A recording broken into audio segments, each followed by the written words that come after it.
Lastly, David wrote, "Then the waters would have overwhelmed me if the Lord had not been on my side." This metaphor of water as a destructive force in the Old Testament was common. And the reason it was a common metaphor was because of the torrential rains that took place in that part of the world. David poetically described their potential ruin. The danger was like being drowned when waters overwhelmed them.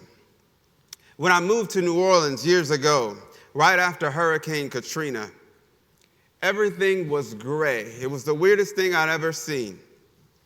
It was total destruction everywhere.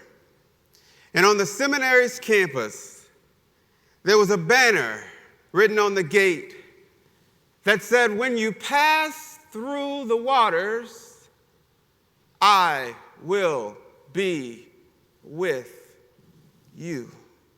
And every time I would go to classes and every time I would go down Gentilly Boulevard, and I imagine everybody else that lived in that area, they would see on the seminary's campus across that gate with everything gray, "When you pass through the waters, I will be with you." I remember talking to a friend who had lost everything in Hurricane Katrina.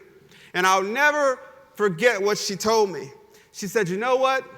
I lost everything in Katrina, but what I've learned is that every material thing that has been lost, it can be recovered.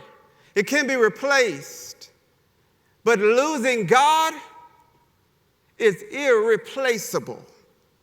Through it all, I can say," and tears begin to fall in her face, "that God was with me."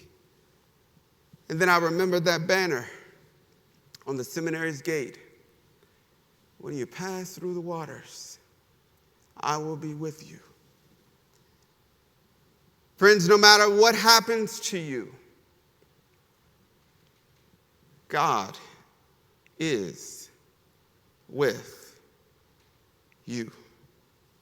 If the waters overwhelm you, say that with me, God is with you.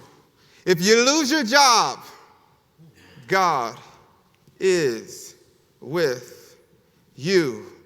If your friends and family forsake you, God is with you.